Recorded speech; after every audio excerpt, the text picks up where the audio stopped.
तेरी मेरी कहानियाँ से सभी अपडेट पाने के लिए बेल आइकन दबाएं। आज की कहानी है, इन बूढ़ी हड्डियों में आज भी इतनी क्षमता है कि अपना निर्वाह कर सके। प्रेमनाथ जी ने जैसे ही घर में कदम रखा, गोभी के पराठे की खुशबू से मन प्रफुल्लित हो उठा। पोता प्रतीक जो बैठा नाश्ता कर रहा था, उसने अपने छोटे छोटे हाथों में पकड़ा और उनकी तरफ बढ़ाते हुए कहा, दादाजी आज आपकी फेवरेट गोभी के पराठे बने हैं, बहुत टेस्टी हैं, खाकर देखिए। पोते के हाथ से निवाला खाकर जैसे उनकी आत्मा ही तृप्त हो गई और उन्होंने हंसते हुए कहा, जल्दी से अपना नाश्ता खत्म करो, तुम्हारी बस आती होगी। मैं भी हाथ धोकर आया। और उन्होंने बहू को आवाज़ लगाई, बहू मेरा भी नाश्ता लगा दो। वह कमरे में चले गए। तनुजा जल्दी से बेटे के पास आई और बोली, उन्हें न्योता देने की क्या ज़रूरत थी, यह पराठे मैंने तेरे लिए बनाए हैं। प्रतीक बोला, पर मम्मा दादाजी को भी तो बहुत पसंद है। तनुजा बोली, पसंद तो पता नहीं उन्हें क्या क्या है, मैं उनकी कौन कौन सी फरमाइश पूरी करूं। जल्दी से नाश्ता ख़त्म कर, देर हो रही है। तनुजा ने टिफ़िन टेबल पर रखा तो प्रतीक ने उसे खोल कर देखा। वाह, स्कूल में भी पराठे। मम्मा, पर मैं 2 पराठे फिनिश नहीं कर सकता, एक दादाजी के लिए छोड़ देता हूँ। सुनकर तनुजा गुस्सा हो गई और बोली, दादाजी पराठा नहीं खा सकते। प्रतीक बोला, क्यों नहीं खा सकते, उन्हें तो बहुत पसंद है। तनुजा, डॉक्टर ने मना किया है, उन्हें बदहजमी हो जाती है और वैसे भी 100 रुपये किलो गोभी के पराठे उन्हें बना बना कर खिलाने का हमारा बजट नहीं। 1-2 पराठे से तो उनका काम भी नहीं चलता।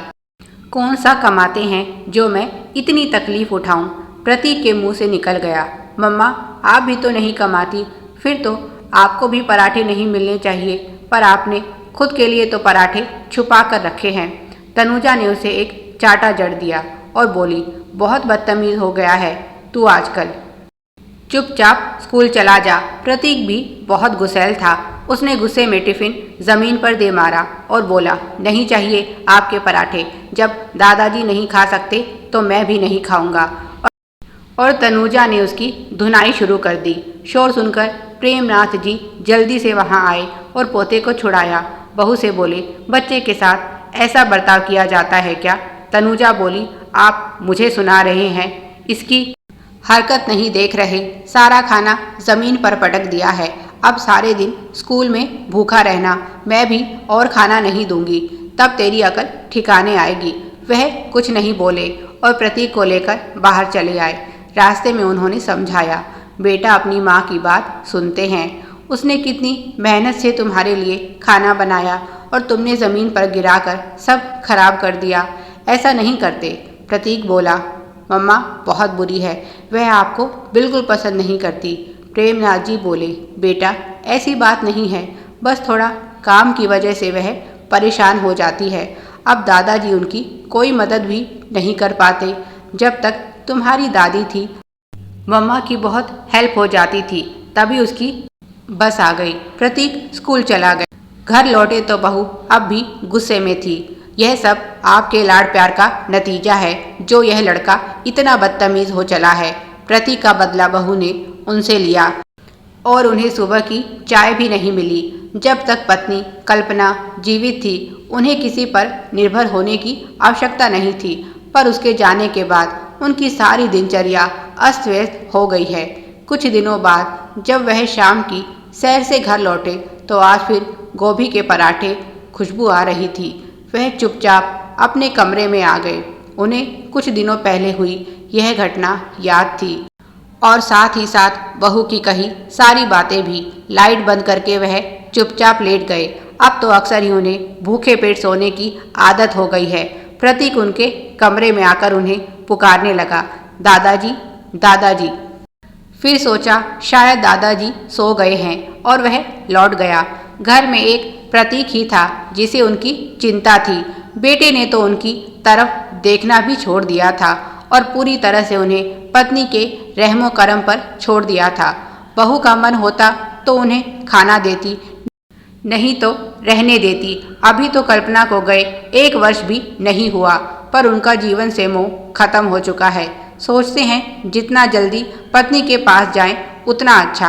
आज बहू का भाई आने वाला था, इसीलिए यह सब तैयारियां हो रही थी। खाने के समय मोहित ने बहन तनुजा से पूछा, तुम्हारे ससुर जी कहाँ हैं?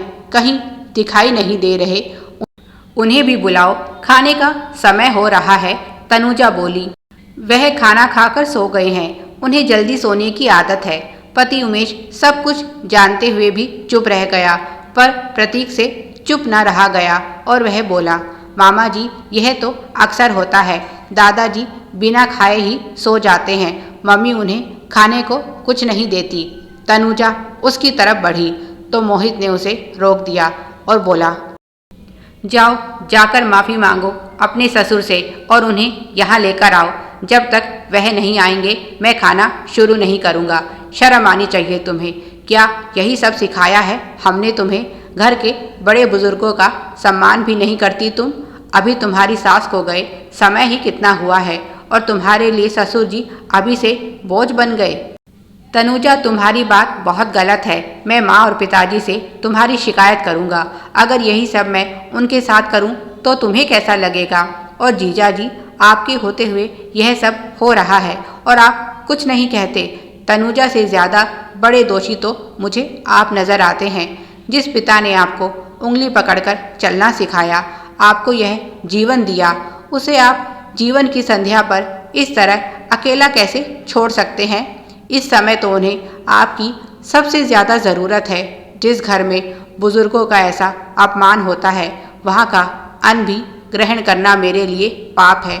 और मोहित उठ खड़ा हुआ। तनुजा को बहुत गुस्सा आ रहा था प्रतीक पर। उसे यह सब कहने की क्या ज़रूरत थी? वह बोली, भैया आप भी क्या बच्चे की बातों में आ रहे हैं? इसकी तो आदत खराब है। मोहित बोला, इसकी नहीं तुम्हारी आदत खराब है। और यह मत भूलो, बच्चा है तो क्या हुआ, यह सब समझता है। आज तुम इसे जैसी शिक्षा दे रही हो, तुम्हारा आने वाला समय कुछ ज़्यादा उज्जवल नज़र नहीं आ रहा मुझे। वह जानती है अपने भाई को, उसके आदर्श बहुत ऊंचे हैं। वह उसके माता पिता को पलकों पर बिठाकर रखता है। मोहित उसके ससुर जी के कमरे में पहुंचा और बोला, मौसा जी सो गए क्या?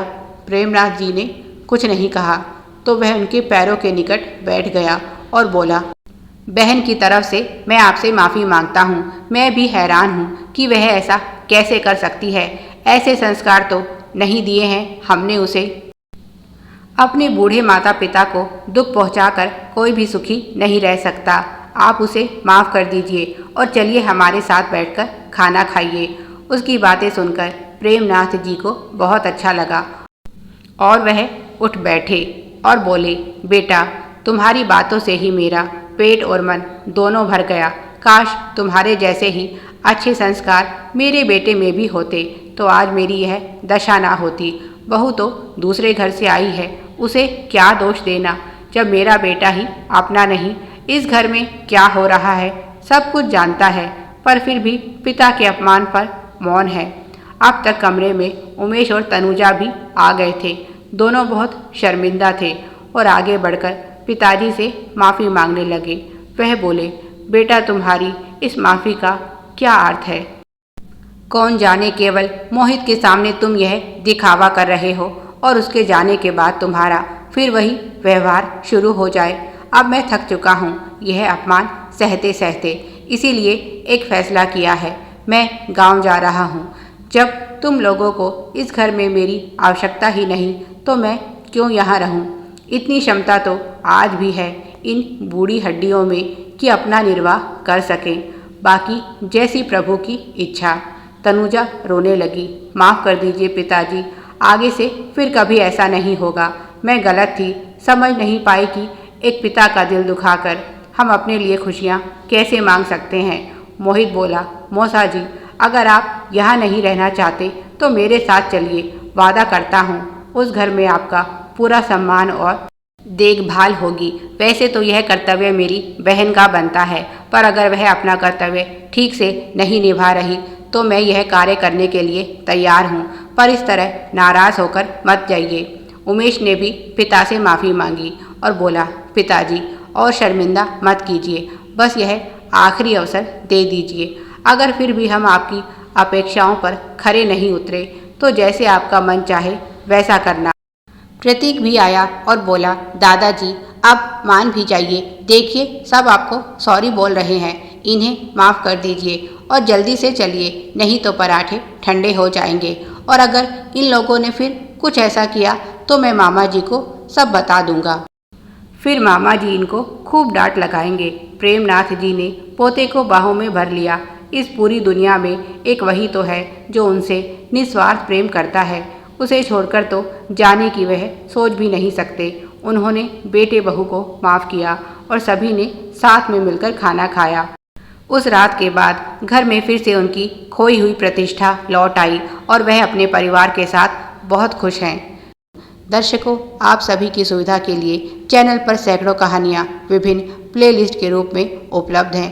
उन्हें भी पढ़ें और अपना प्यार दें। धन्यवाद। Please like, share and subscribe. Thanks for watching.